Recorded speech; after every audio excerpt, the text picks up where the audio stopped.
Amis d'électronique, bonsoir. Ce soir, on va faire une petite vidéo sur un sujet qu'on me demande depuis très longtemps, à savoir comment ranger tous les petits composants qu'on peut avoir. Alors, action, clac. Petit Maurice, qu'est-ce qu'on a reçu de beau aujourd'hui? Ah, qu'est-ce que c'est que ça? Oh là là là là, mais comment c'est emballé ça? Ah, ils ont pas fait fort, nos amis de chez Banggood là. Alors, j'ai commandé des TL 494. Des circuits bien connus d'alimentation à découpage. Alors, le prix était canon. Je crois que ça coûte dans les 1 euro le sachet. J'en ai pris deux pour se priver, là, faut pas se priver. Par contre, l'emballage, là, vraiment, zéro partout. D'abord, les pattes comme ça, c'est pas protégé. Donc, bon, c'est vrai que c'est enroulé dans de la mousse, mais enfin, bon, c'est quand même pas top. Alors, en plus, ça, c'est un sachet absolument pas antistatique. Bon, c'est pas un circuit très fragile, hein, mais j'en ai commandé des mousses et ils sont aussi arrivés comme ça. Là, vraiment, zéro pointé pour l'emballage. Alors, justement, ça m'a fait penser, et c'est une demande que j'ai souvent eue de un petit peu comment, pour un amateur, on peut ranger, garder ses composants électroniques. Alors, justement, les circuits intégrés. Les circuits intégrés, déjà, il y a plusieurs façons de les stocker. Pendant très souvent, dans l'industrie, ils sont vendus comme ça, dans ces espèces de tubes de plastique, mais c'est un plastique spécial, antistatique, et alors qui existe selon les différents types de boîtiers. Alors ça, c'est très très bien. Maintenant, c'est pas forcément très pratique à stocker. Moi, j'en ai, mais c'est surtout des circuits que j'ai en grande quantité et que je veux garder un petit peu en stock. Mais c'est vrai que sinon, c'est pas forcément ce qu'il y a de plus pratique. Je vais vous montrer ce que j'utilise. Alors déjà, au niveau de piquer les circuits dans la mousse, bon, l'idéal c'est de prendre des mousses de type qu'on appelle des mousses conductrices, hein, spéciales, voilà, on en voit ici différents exemplaires. C'est des mousses qui sont faites aussi dans un plastique qui est conducteur, donc ça a l'avantage de piquer toutes les pattes, enfin de les court-circuiter entre elles, et ça génère pas du tout d'électricité statique, donc ça c'est très très bien. Mais on peut utiliser autre chose. Alors, qu'est-ce que j'utilise? Moi, je vais vous montrer. Ce que j'ai trouvé de mieux, c'est que je stocke dans tous mes composants quasiment de petite taille dans des casiers à tiroirs, hein. Je vais vous montrer ça tout à l'heure. Et pour les circuits intégrés, ce que j'ai trouvé de mieux, eh ben, c'est tout bêtement ça. C'est de les piquer sur ça. Et ça, c'est quoi, ce blanc là? Et c'est un truc que les modélistes connaissent bien, ça s'appelle du Depron. Le Depron, c'est un matériel qui est vraiment super, qui est très léger, qui permet de faire des avions, qui permet de faire des tas de choses. Mais accessoirement, de piquer, c'est des circuits intégrés. Alors on pourrait dire, oh là là, des prongs, tu vas avoir des problèmes d'électricité statique et tout.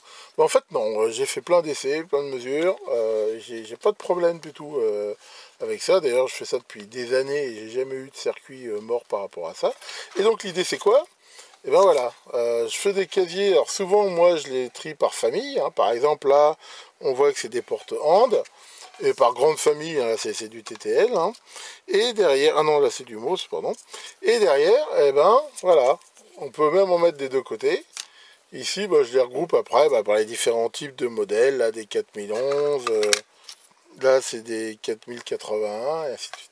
L'avantage de faire ça, c'est que bah, on voit que c'est très facile derrière, qu'on cherche un circuit, de le retrouver, hein. Si on les pique tous dans le même sens, bah, voilà, on n'est pas comme ça à chercher pendant des heures. Les pattes ne sont pas abîmées. Et vraiment, ça le fait super bien. Alors voilà, on peut ici en mettre donc en plus un nombre assez important. Et finalement bien plus que si on les mettait en vrac.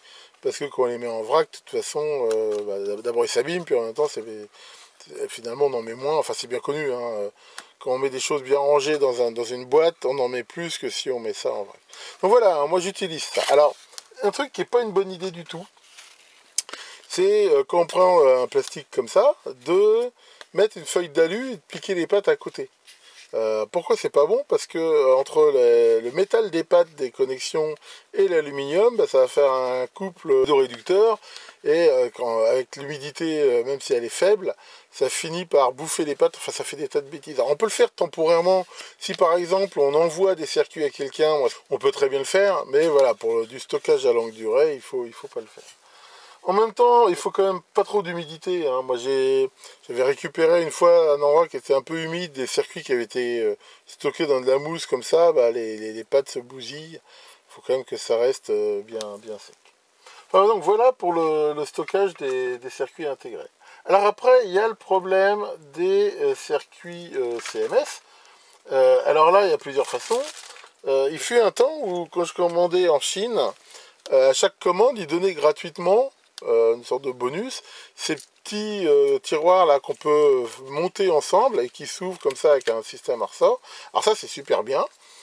Ça permet, là par exemple, j'ai pas mal de circuits intégrés CMS, donc on les retrouve comme ça et derrière on peut les prendre avec une pince Bruxelles. Maintenant, bah, ils ont arrêté d'en faire, ils les vendent, mais je trouve que c'est relativement cher. Une solution que j'ai trouvée pour les composants CMS qui coûte vraiment pas cher et qui est très facile à faire, et ben c'est ça. Alors ça c'est quoi? Ben, c'est un pilulier. Un pilulier, c'est quelque chose pour ceux qui prennent des médicaments, c'est mon cas avec mon diabète. Moi, j'utilise aussi des piluliers, mais là, je les ai un peu détournés. Où, en gros, souvent, bah, il y a 7 colonnes comme ça. Hein, c'est lundi, mardi, mercredi, enfin tous les jours de la semaine. Et ici, matin, midi, soir, coucher. Et donc, l'idée, c'est de mettre dedans, on prépare ces pilules. Comme ça permet éventuellement d'y penser, de voir si on les a déjà prises. Mais là, eh ben, j'ai complètement détourné le truc. Hein, je me suis imprimé des belles étiquettes. Et pareil, je me suis fait ici toutes les séries de la série E12. Voilà, et derrière, bah, ici, voilà, on trouve. Donc là, bah, j'ai mélangé, parce qu'il y en a, je les ai laissés dans des petits sacs pour les séparer. Et je mets ici donc toutes les résistances, voilà, CMS, soit que j'ai récupéré, soit que j'ai acheté. Alors ça marche aussi, hein, j'ai aussi fait ça pour des condensateurs. Donc ça, c'est très très facile à faire. Alors, il existe différents types de piluliers. On n'est pas du tout obligé de prendre ce modèle-là. Et on trouve ça partout, hein, dans les solderies, ça coûte vraiment que dalle. Et pour les CMS, c'est vraiment quelque chose de très très pratique. Ensuite, bah, j'utilise aussi après pas mal dans les stockages bah, tous ces petits sachets. Alors ça c'est pareil, on trouve ça un peu partout, ça coûte pas cher. Et là, ces sachets, là, on les trouve dans toutes les tailles. Et alors des fois, par exemple, justement, quand je reçois des modules, quand je reçois des pièces, je les mets comme ça dans des sachets. Souvent, éventuellement, j'imprime la doc qui va avec. Comme ça, on a tout sous la main. Et en même temps, voilà, ça ferme bien. C'est très économique. C'est aussi une bonne solution. Alors sinon, bien sûr, j'utilise aussi pas mal de boîtes. Voilà, des boîtes comme ça. Bon, ça, on trouve ça partout dans les magasins de bricolage. On trouve ça dans les magasins de pêche. L'idée, c'est quoi, hein? C'est encore une fois, c'est de retrouver facilement bah, les composants. Alors bien sûr, on peut pas. Enfin, moi, j'ai pas assez de place pour me permettre d'avoir une case par valeur ou une case par type et ainsi de suite. Donc on fait des regroupements. Hein. Tout à l'heure je vous montrerai pour les résistances, là j'ai pu le faire, mais ici, typiquement, là sur les trimmers par exemple, bah, j'ai les valeurs les plus fréquentes et après je les ai triées un petit peu par type. Bon alors, le problème de ces boîtes, c'est que des fois c'est fragile. Hein. Celle-là par exemple, voilà, elle a eu des malheurs. J'ai réparé comme j'ai pu. Maintenant, pourquoi elle a eu ça? Parce qu'elle est assez pleine. Voilà, par exemple, voilà, c'est ce genre de boîte qu'on utilise. Là, c'est, on va dire, des années de récup de bobines diverses et variées, enfin de ferrites, de choses comme ça. Et bah, c'est pareil, hein, au bout d'un moment, il faut aussi que je m'arrête parce que de toute façon ça ferme plus. Alors, c'est pareil, moi je fabrique pas des choses en quantité industrielle. L'idée ici, c'est pas tellement d'avoir de la quantité, c'est d'avoir de la diversité. Moi, ce que j'aime, c'est avoir vraiment du choix. C'est-à-dire que quand je veux concevoir quelque chose ou faire des essais, bah, j'ai beaucoup de valeur pour essayer. C'est pas vraiment d'avoir 500 trucs du même type. C'est bien, mais enfin, je veux dire, c'est pas vraiment ce qui m'intéresse, moi, ici, pour faire plutôt de la recherche. Alors, une petite astuce que je peux vous donner aussi, c'est quand on fait du prototyping sur des breadboards ou autres, ce qu'on a besoin souvent, c'est, bon, on fait des essais, d'avoir les valeurs les plus courantes sous la main. Et là, c'est pas pratique d'aller ouvrir toutes les boîtes et tout. Donc là, j'ai fait un truc, c'est que j'avais acheté ces boîtes-là, je crois que j'avais acheté ça chez Conrad, ça fait très très longtemps.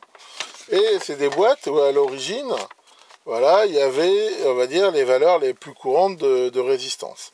Donc ici, on voit 1 ohm, 10 ohms, 47 et ainsi de suite. Donc il n'y a pas toutes les séries, mais enfin je veux dire, il y a les séries les plus courantes. Maintenant, je me suis aperçu que quand je fais des essais, bah, j'ai besoin de résistance et j'ai aussi besoin de condensateurs. Alors, je me suis dit, j'aurais pu faire aussi une boîte avec les condensateurs, mais d'un autre côté, c'est pas pratique. Mais d'un autre côté, je peux pas me tromper entre un condensateur et une résistance. Donc les mélanger, c'est vraiment pas gênant. Donc ce que j'ai fait ici, c'est qu'on voit, hein, je les ai renotés ici, bah, ici dans cette case-là, par exemple, j'ai à la fois des résistances de 1 ohm, des condensateurs de 470 picots. Et j'ai fait pareil pour des chimiques qu'on ne peut pas mélanger. Par exemple, dans cette case-là, on voit que j'ai des résistances de 470 ohms, des 100 nano en condensateur et des 2200 farad. Voilà.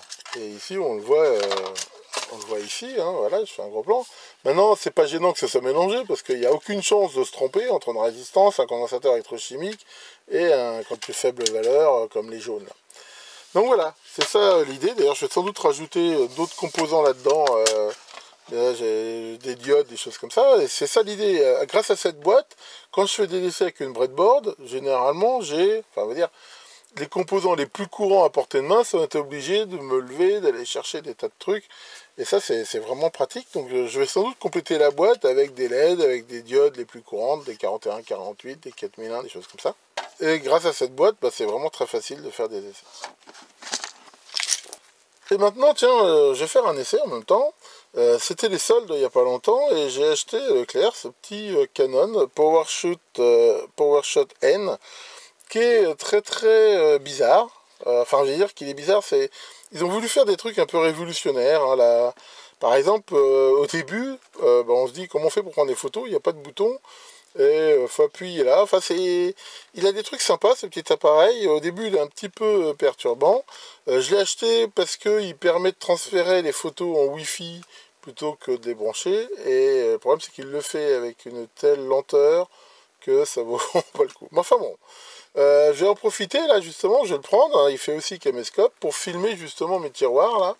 Et en même temps, vous pourrez voir si ça fait des belles vidéos. Allons-y. Voilà, donc là, je vais essayer de vous montrer, c'est pas très facile de filmer. Ici, par exemple, d'ailleurs, je vois que j'ai un tiroir à l'envers. J'ai les tiroirs que j'ai fait pour les résistances. Voilà, donc on peut voir que c'est fait autour de la série E12. Donc 10 ohms, 100 ohms, 1 kg, 10K, 100K. Et on retrouve bien ici toute la série E12.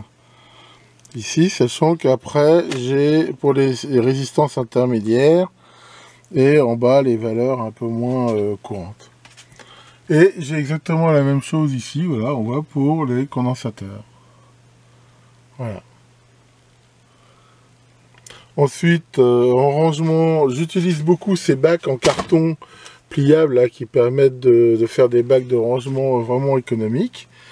Et j'ai aussi, par exemple, là, des tiroirs en plastique de différentes tailles, comme on peut le voir ici.